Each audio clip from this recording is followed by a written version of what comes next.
नमस्कार दोस्तों, ITI first year सभी ट्रेडों के लिए जो वर्कशॉप कैलकुलेशन एंड साइंस का सीरीज चला रहे हैं, उसमें आज का वीडियो नंबर 2 है। 1 वीडियो कंप्लीट हो चुका है, आज का वीडियो नंबर दूसरा है। सभी ट्रेडों के लिए वैलिड होता है। 12 नंबर का क्वेश्चन आपके एग्जाम में आता है, सभी ट्रेडों के लिए वैलिड होता है। क्या है? तो वर्कशॉप कैलकुलेशन एंड साइंस। अगला जो अध्याय है वर्गमूल से रिलेटेड करके अगला अध्याय है, आज का दूसरा अध्याय है ये। तो आइए इस अध्याय का पूरा क्वेश्चन अभी हम हल कर देंगे।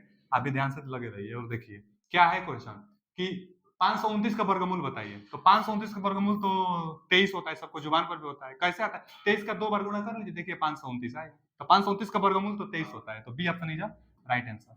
अगला क्वेश्चन क्या है कि 0.017 का वर्गमूल क्या होगा? तो देखिए दशमलव वाला वर्गमूल निकालना हो तो कैसे निकालते हैं हम लोग? इसको यहाँ लिख लेते हैं, भाग विधि इसको बोलते हैं। तो 0.017 वर्गमूल निकालने के लिए क्या किया जाता है ना कि दशमलव के इधर वर्गमूल में जोड़ा जोड़ा का वर्ग हम लोग मतलब जोड़ा जोड़ा का वो पेयर बनाते हैं। तो इधर तो कुछ अंक है नहीं, तो इधर बनाने से कोई मतलब नहीं। उधर भी अब यहाँ से उधर बनाते हैं, अब वो भी जोड़ा में। वर्गमूल निकालना है तो हमेशा यहाँ नहीं है तो यहाँ जीरो आप बढ़ा सकते हैं, जहाँ नहीं है वहां जीरो हम लोग ले सकते हैं। तो हमेशा जोड़ा में पेयर बनाते हैं। अब क्या करते हैं वर्गमूल निकालने के लिए? यहाँ जब जीरो है तो यहाँ जीरो बढ़ाकर, और दशमलव स्टार्टिंग में है तो जीरो बढ़ाकर हम लोग दशमलव लगा लेते हैं। दशमलव के बाद हम लोग हल कर रहे हैं ना, तो दशमलव लगा लेंगे।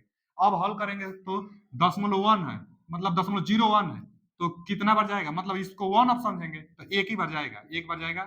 और एक यहाँ भी लिखेंगे, इसमें गुणा करते हैं, जितना आएगा वहां लिखते हैं। तो एक एक कम एक, यानी एक यहाँ लिखते हैं, इसको जोड़ देते हैं तो एक एक दो, यहाँ अब घटाते हैं, एक में से एक जाएगा तो जीरो है, ये तो जीरो का कोई मतलब नहीं। अब फिर ऊपर से जोड़ा ही उतरेगा, यानी 70 है तो 70 ही उतरेगा। अब यहाँ पर जो अंक लिखेंगे वही वहां पर लिखा जाता है। तो अब कितना बार जाएगा? यहाँ जो लिखेंगे गुणा करेंगे, कितना बार जाएगा? तो देखिए हम कितना लिख दे रहे हैं? 3 लिख दे रहे हैं। 3 बार चला जाएगा और 3 यहाँ भी। अब गुणा कर देते हैं, तितली के 9 और 3 दूना का 6।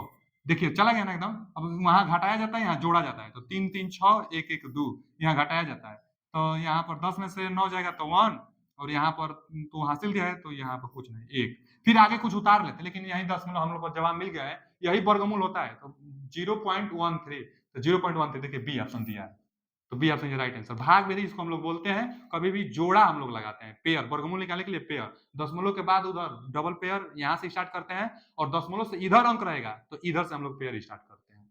तो इसका B option is right answer.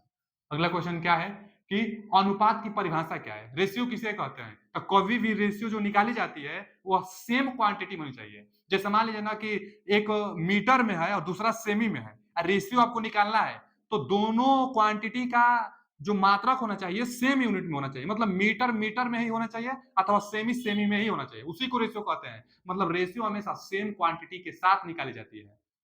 तो ऑप्शन हम लोग पढ़ लेते हैं। एक ही तरह के दो मात्राओं का संबंध, हाँ यही तो दिया है। रेशियो जो होता है एक ही तरह के दो मात्राओं का संबंध होता है। यहाँ दिया है कि भिन्न भिन्न मात्राओं का, भिन्न भिन्न यूनिटों का, क्वांटिटी का तो नहीं, भिन्न भिन्न क्वांटिटी का नहीं होता, इक्वल क्वांटिटी का ही होता है। लेकिन टू रेशियो दिया है कि इक्वलिटी बिटवीन टू रेशियो, दो अनुपातों के बीच समानता तो नहीं। यहाँ दिया है कि एक ही, मतलब एक ही तरह की दो मात्राओं का संबंध होता है। जैसे देखिए अगला क्वेश्चन शायद यही है। अगला क्वेश्चन है कि 4 किलो और 800 ग्राम में क्या अनुपात है? तो अनुपात अनुपात पूछा है 4 किलो में और 800 ग्राम में। तो 4 किग्रा दिया है, अनुपात माने रेशियो बांटा कितना में? 800 ग्राम में। अब ग्राम दिया तो हम यही तो बताए हैं कि जो अनुपात होता है एक ही क्वांटिटी में होता है। यानी यहाँ किलोग्राम है तो यहाँ भी ग्राम होना चाहिए, और नहीं तो यहाँ भी किलोग्राम होना चाहिए। तो हम ग्राम कर देते हैं, आसानी होता है। तो 4 है, ग्राम बदलने के लिए 1000 से गुणा कर देंगे, ये ग्राम में हो गया। अब बटा में कितना है? 800 ग्राम पहले से है। ग्राम से ग्राम कट जाता है, सेम रेशियो में इसीलिए किया जाता है कि वो मात्रा कट जाए। यहाँ से 2 जीरो से 2 जीरो कटा देंगे, यहाँ से 4 दूना के 8, फिर 2 से इसको कटा देंगे 5, यानी बटा में कुछ नहीं बचा, यानी 5 संबंध 1 बचा। जवाब कितना? 5 संबंध 1। तो पहला option A option is right answer, 5 संबंध 1। अगला क्वेश्चन क्या है कि कि व्हाट परसेंटेज ऑफ 80 इज 20? मतलब व्हाट परसेंटेज, परसेंटेज क्या है ऑफ 80? 80 में परसेंटेज क्या है? इज 20, 20 का। देखिए किसका परसेंट पूछ रहा है? 20 का परसेंटेज पूछा है। किसमें? 80 में। मतलब 80 में आप 20 नंबर पाए तो कितना परसेंटेज होगा, यही पूछना चाहता है। व्हाट परसेंटेज ऑफ 80 इज 20, मतलब 80 में 20 का परसेंटेज क्या है? तो 80 में 20 का परसेंटेज, यानी जितना आप अंक पाते हैं 80 में 20 अंक पाए हैं, आप परसेंटेज के लिए 100 से गुणा करेंगे। तो एक जीरो से एक जीरो कट जाएगा, यहाँ से 2 चौका 8, और यहाँ से ये कटा देंगे तो कितना बार? 2 दूना के 4 और 2 पचे 10, यानी 25 आया ना, 25%। तो परसेंटेज में नहीं दिया है तो 100 से भाग दे देंगे तो कितना आएगा, 10.25।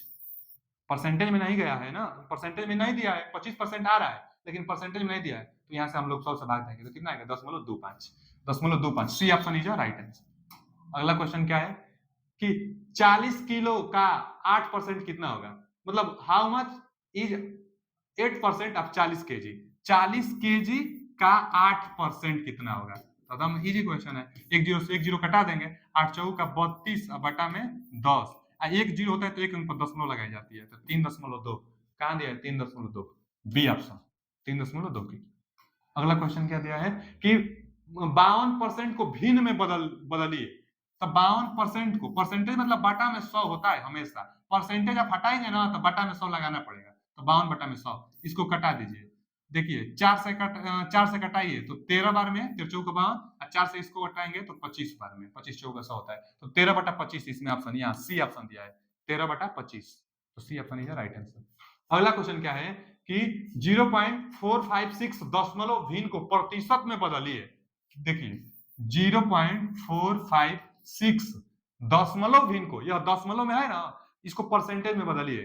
तो कभी भी दशमलव भिन्न को परसेंटेज में बदलने के लिए 100 से गुणा करना चाहिए। दशमलव में है, जैसे अभी एक सवाल आया था 0.25, 0.25, अभी एक जस्ट सवाल आया था 0.25, अब परसेंटेज कितना था, 25% था, तो 100 से गुणा कर देंगे तो 25% आ जाएगा। उसी तरह इसमें भी 100 से गुणा कर देंगे तो परसेंटेज में आ जाएगा, तो 100 से गुणा कर देंगे तो 45.6%, तो 45.6%, A option is right answer, 45.6%। फिर अगर दशमलव में चाहिए तो 100 से भाग दे देंगे तो फिर पहले वाला आ जाएगा।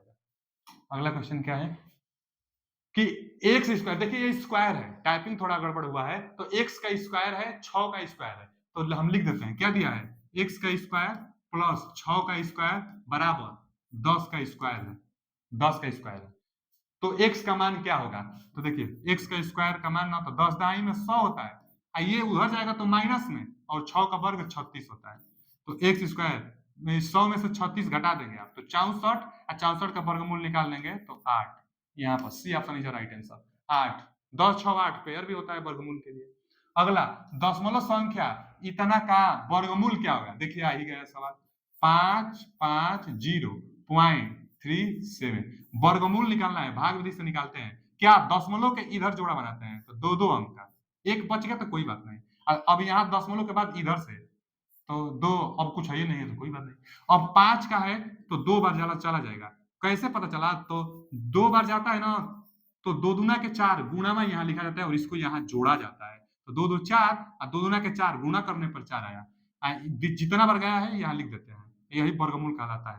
तो अब इसको घटा दीजिए तो 1 बार गया, यहाँ जोड़ दिए तो 4 बार गया, अब ऊपर से पेयर उतरता है यानी 50 उतरेगा। अब कितना बार ले जाए, इसको कितना बार ले जाना है, तो देखिए यहाँ अगर हम 2 बार ले जाते हैं तो 40 दूना 80 है, 3 बार ले जाते हैं तो 4 3 12, और 4 बार ले जाते हैं तो 4 चौका 16, तो 4 बार नहीं जाएगा, 3 बार तो हम आराम से चला जाएगा, तो 3 बार जा रहा है तो 3 यहाँ भी लिखेंगे। अब यहाँ गुणा करिए, तितली के 9 और यहाँ लिखिए, फिर 3 चौका 12, ये 4 है ना, तो 3 चौका 12, इसको जोड़ दीजिए, 3 3 6 ये 4, अब यहाँ 10 में से 9 जाएगा 1, यहाँ 4 में से 2 जाएगा 2, और ये अब दशमलव आ गया तो दशमलव, फिर पेयर उतरेगा 3 7, अब जितना बार जाएगा फिर ले जाएंगे, लेकिन जवाब हमको मिल गया है 23.1 ही विकल्प है, 23 ये वाला, तो D option is right answer 23.46।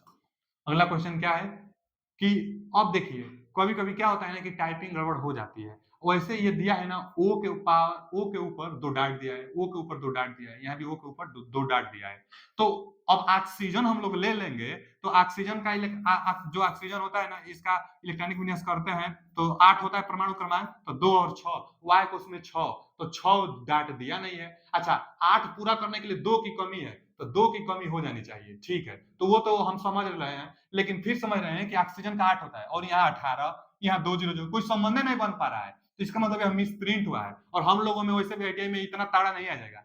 Misprint क्या हुआ है कि जवाब इसका जो है वो जवाब लाने के लिए अगर जहां जहां दिया है ना इसका रूट मान लेंगे तो जवाब मैच करेगा, तो आप भी क्या करिएगा ना कि जहां जहां ऐसा विकल्प दिया है इसको आप रूट समझ लीजिए, जैसे 2 रूट नहीं रूट समझिए, इसको आप क्या समझिए, रूट समझिए, जहां जहां ऐसा अगर दिया है यहाँ मान लीजिए, माना माना, इसका मतलब रूट, तो अब हल कर दीजिए। देखिए इसका मतलब क्या हो जाएगा, √8 हो जाएगा, अब प्लस इसका मतलब क्या हो जाएगा, √18 हो जाएगा, माइनस 2 √2। यही समझ में आ रहा है, रीजनिंग टाइप का सवाल है थोड़ा। अब देखिए 8 का ना हम लोग रूट से बाहर निकालेंगे, 8 8 का अगर हम लोग रूट से बाहर निकालेंगे तो 2 बाहर आएगा, क्योंकि 8 के लिए 4 दूना के 8 होता है। अब प्लस ये 18 है ना, तो इसको हम लोग कर देंगे ना, 3 छके 18 होता है, तो तोड़ देते हैं। देखिए 2 9 18, तो 9 गुणे 2, 2 9 18 होता है, तो यहाँ 2√2 है। अब देखिए 4 का 2 निकल जाएगा, तो 2√2 बचा, प्लस 9 का 3 निकल जाएगा, यहाँ √2 बचा, यहाँ माइनस 2√2। अब देखिए ना यहाँ प्लस का और ये माइनस का कट जाएगा, बचा क्या, क्या बचा है, 3√2 बचा है। 3 गुणे √2 का मान कितना होता है, 1.414। अब 3 से गुणा कर दीजिए, तो 4 3 12, फिर 3 एकम 3, देखिए हम गुणा कर दे रहे हैं, चलिए आपके लिए हम गुणा भी कर दे रहे हैं। तो 4 यहाँ से हम गुणा कर रहे हैं, गुणा करेंगे 3 से ना 4 में, तो 3 4 3 12, 12 का 2 हाथ में लगा 1, फिर 3 एकम 3 1 4, फिर 4 3 12, 12 का 2 हाथ में लगा 1, 3 एकम 3 1 4। 4.2 से कहाँ है, देखिए ना यहाँ 4.2 और 4, यानी C option is right answer. बस करनी मानकर हल करिए, जवाब आ जाएगा। तो 24 इसका जवाब आया है। आगे हाँ ये देखिए ना, ये समकोण त्रिभुज है और 8, ये 10 है 8 है, तो ये 6 आता है, हम लोग निकाल भी लेंगे।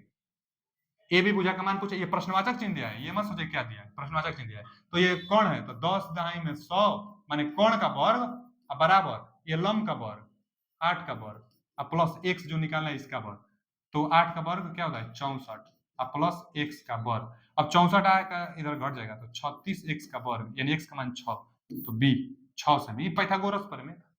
और ये क्या दिया है, यहाँ भी पूछा है 15 9, तो यहाँ 13 आता है, अभी हम निकाल भी लेते हैं, ये भी पाइथागोरस प्रमेय से निकाल लेंगे। कोण का वर्ग यानी 15 का वर्ग, ये x पूछा है हम लोगों से, और यहाँ कितना दिया है 9 दिया है, तो 9 का वर्ग 81 होता है ना, और ये x का वर्ग माने लंब का वर्ग प्लस आधार का वर्ग बराबर कोण का वर्ग, 15 15 हम 225, 9 81 और प्लस x का वर्ग, तो अब 81 इधर आके घटाएगा, तो ये कितना होगा 4, और यहाँ भी 4, 144 बचा x स्क्वायर, यानी कितना है 12 आएगा, x का मान 12, D option is right answer.